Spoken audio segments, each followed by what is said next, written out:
Hey sis, this is Donna. Right now, and I just want to talk to you all about something right quick. I'm going to go back a little bit in this conversation because maybe you don't know my story or you just haven't been watching, that much. But I left my husband in June. We had bought a home and everything, and I was living life, to build. However, I found out some secrets of his and left. I left. He also just wasn't a nice person. He was like, putting me down and just being disrespectful and things like that. But he was very fake in front of other people. And a lot of people, even my clients, like nobody knew we were having problems because I would just smile through it. I remember at this time, I had a prayer room and I would go downstairs and I would be praying and I would be asking God to mend my marriage because I did want my marriage until I started to see things.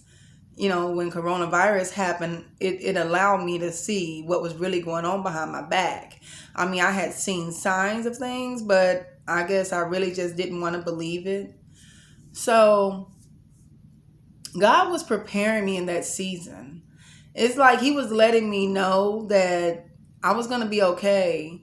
Like after I left, I was just like, I was so devastated by the things that he kept from me, and just the way he treated me and, sitting down to tell me he just didn't want me and letting me know that he was like sleeping around and stuff like that.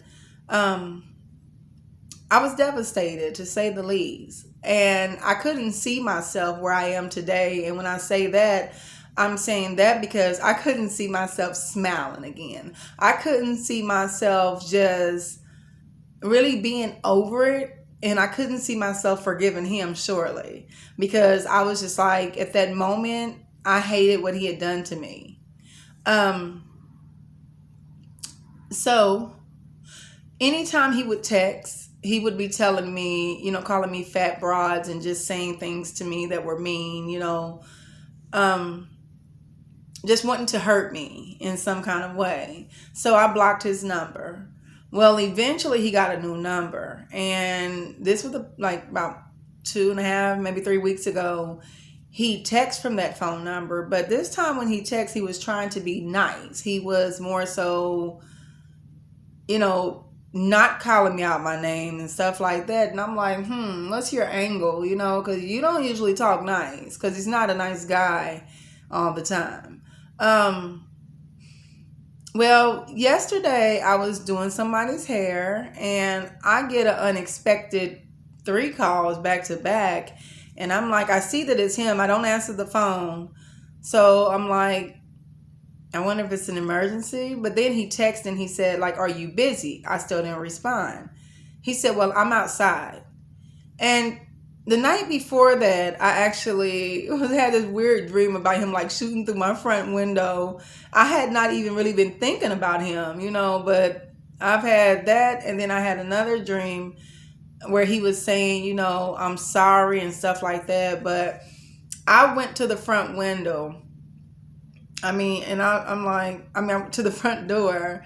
And when I got to the front door, like I looked out and I'm like, what is he up to? So he gets out his car and he's just smiling real big and stuff. And, previously I looked on my camera and I saw this same car and I mentioned it to my cousin. I'm like, this white car is just like, it keeps being around. I might see it parked down the street or something like that, but that's weird. I'm aware of my surroundings. So I either have a gun or I have my taser or something with me because I'm single. I'm not going to be going out here, and just get attacked or something like that. And I just don't trust him anymore. So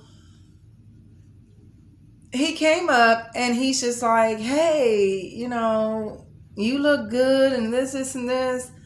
I'm thinking to myself, are you okay? Because I was just a fat bride. I was just all these mean names and everything else. And, little do people know, here it is. I'm still praying for him no matter what has happened between us. Because what I realize, is God still loves him. And it doesn't matter what we're going through. He's still a child of God. So I can't just like make God dislike him. So I've forgiven. But yeah, he's just like, you look good. And I'm like, why are you here? Why are you at my house? Because he's never just popped up like that. He pulled out money out of his pocket and he was just like, here. Well, I'm like, what's this for? Everybody got that stimulus and stuff like that. And, I guess, for my son or whatever, because he had carried him, on his taxes or whatever, because, we were together. But I'm just like, thank you. I mean, you gave me $300. Where's the other 30? Because last time he got the stimulus check, he only gave my son $200 out of that $1,200. Because he was being petty. So he stood there and he just said, like, can we like mess around for old time's sake? I'm like, old time's sake? Did you forget? You don't want no woman. And not only that, I don't want you like that. We're not there anymore. I don't want you.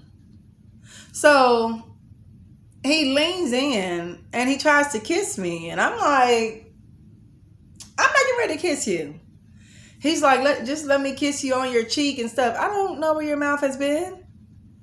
So I'm just like, I've got to get back in here. I've got a client, Previously, I came outside, like I had just got a tire and somebody slashed my tire. Somebody hit the windshield on my car. Like, strange things have been happening in these past few weeks. And, he was like, well, why somebody slash your tire? Because, he was saying something about the insurance. And I'm like, well, that's not the cost of the insurance. It's not $500. So he stood there and lied in my face as to why he kept the other $300. But I said, yeah, I know the rate because I saw it when I called AAA the other day. And he was just like, well, who cut your tire? How did you know my tire was cut? He said, who cut your tire? You messing with somebody's boyfriend or something? Not that kind of girl. So I'm like, no, I'm not messing with anybody, but I've got to go.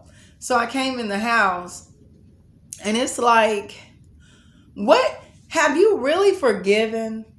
This is how you know if you've forgiven somebody or not. When somebody does what he did and they just show up or something like that, or, how does your heart feel? Are you still angry? Are you, what's going on with that? Because for me, I felt nothing. I didn't feel like a flutter.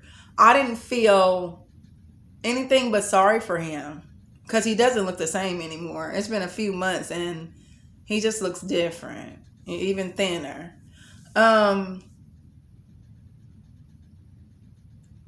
I realized though, like early this morning when I got up,